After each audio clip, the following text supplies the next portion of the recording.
Welcome back once again. Today we are going to start a new poem of class 4th English from the book English Weaves, and the poem name is The Land of Storybooks. So let's start.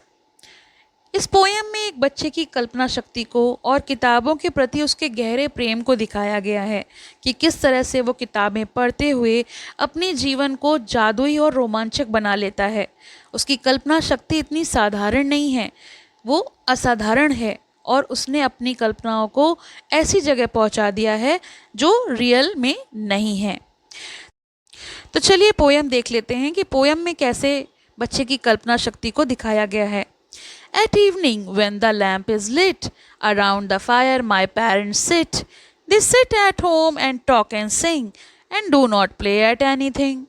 तो बच्चा कह रहा है शाम का समय है, दीपक जल चुका है। जैसे हम लोग अपने घर में शाम को दिया जलाते हैं, तो ये सामान्य घर की तरह है कि शाम के समय घर में दीपक जलाया गया है। माता पिता आग के पास बैठकर बातें कर रहे हैं और गा भी रहे हैं, लेकिन वो खेल नहीं रहे हैं, वो किसी खेल में भाग नहीं ले रहे हैं। कवि ये बता रहे हैं कि घर में सामान्यतः बड़े लोग गंभीरता से बैठकर बातें करते हैं, लेकिन बच्चे तो खेलना चाहते हैं ना, लेकिन वो खेल नहीं रहे हैं, वो सिर्फ बातें कर रहे हैं।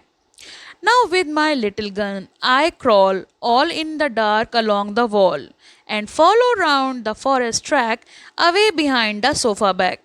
लेकिन अब बड़े बातें कर रहे हैं तो बच्चे क्या करें। तो यहाँ पे कवि अपनी छोटी सी दुनिया को यानी उस कमरे को एक जंगल मान लेते हैं। वो छोटी सी खिलौने वाली बंदूक को लेकर दीवार के सहारे अंधेरे में रेंग रहे हैं। वो मानते हैं कि ये जंगल की पगडंडी है, लेकिन असल में वो सोफे के पीछे छिपे हुए हैं। There in the night where none can spy, all in my hunter's camp I lie, and play at books that I have read till it is time to go to bed. तो देखिए, बच्चा जो है वो अपने आप को busy रखने के लिए कुछ भी इमेजिन कर रहा है, खेल रहा है। रात के अंधेरे में जहाँ कोई उसे नहीं देख सकता, बच्चा कल्पना करता है कि वो किसी शिकारी शिविर में है। वो उन कहानियों के खेल की तरह जीता है जो उसने पढ़ी हैं, और जब तक सोने का समय ना आ जाए वो उसी तरह से खेलता रहता है। किताबें उसके लिए केवल पढ़ने की चीज़ नहीं है, बल्कि जीने और खेलने की दुनिया है। वह अपनी कहानियों में ही खेल को उतार लेता है, यानी जो वो कहानियाँ पढ़ता है वो अपने साथ उसी तरह से घटित होने की कोशिश करता है। वो किसी भी चीज़ को अपनी कल्पना के अनुसार ढाल लेता है।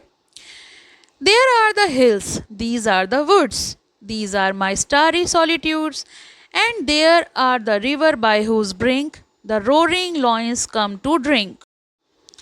बच्चा कमरे की साधारण सी चीज़ों को कल्पना में पहाड़, जंगल, तारों वाली रात, एकांत जगह मान लेता है, और वो सोचता है कि वहाँ एक नदी बह रही है जिसके किनारे शेर गुजरते हुए पानी पीने आते हैं। अब वो कमरे में ही नदी भी बना रहा है और वो ये भी मान रहा है कि यहाँ पर शेर पानी पीने आएगा। I see the others far away, as if in the firelit camp they lay, and I, like an Indian scout, around their party prowled about.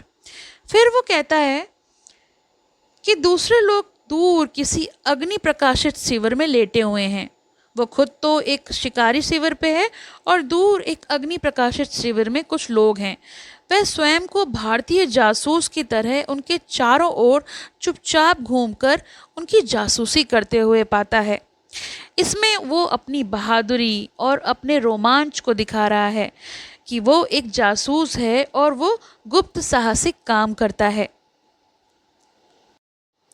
So when my nurse comes in for me, home I return across the sea and go to bed with backward looks and my dear land of storybooks.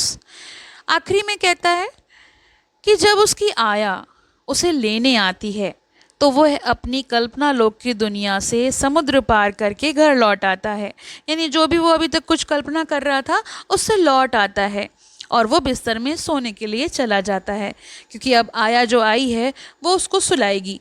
लेकिन पीछे मुड़कर वो अपनी प्यारी कहानी की धरती को देखता है, यानी किताबों को देखता है, और उन किताबों के ज़रिए ही वो अगले दिन फिर से उन्हीं कहानियों में खो जाएगा। उसका मन कहानी की दुनिया में इतना रम जाता है कि सोने जाते समय भी उसे सिर्फ कल्पना ही नज़र आती है, एक काल्पनिक संसार ही याद करता है।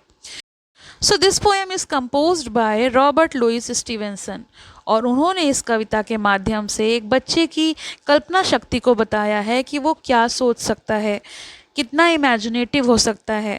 वो अपने आप को बिज़ी रखने के लिए जिस तरह की कहानियों को पढ़ता है वैसे ही अपनी दुनिया को ढाल लेता है। तो ये तो हो गया इस पोएम का एक्सप्लेनेशन। आई होप आपको समझ में आया होगा। इसके क्वेश्चन आंसर्स का लिंक आपको डिस्क्रिप्शन में मिलेगा, तो आप वहाँ से देख सकते हैं। Thank you for watching. Have a nice day. पसंद आया हो तो लाइक करें, शेयर करें और चैनल को सब्सक्राइब करें।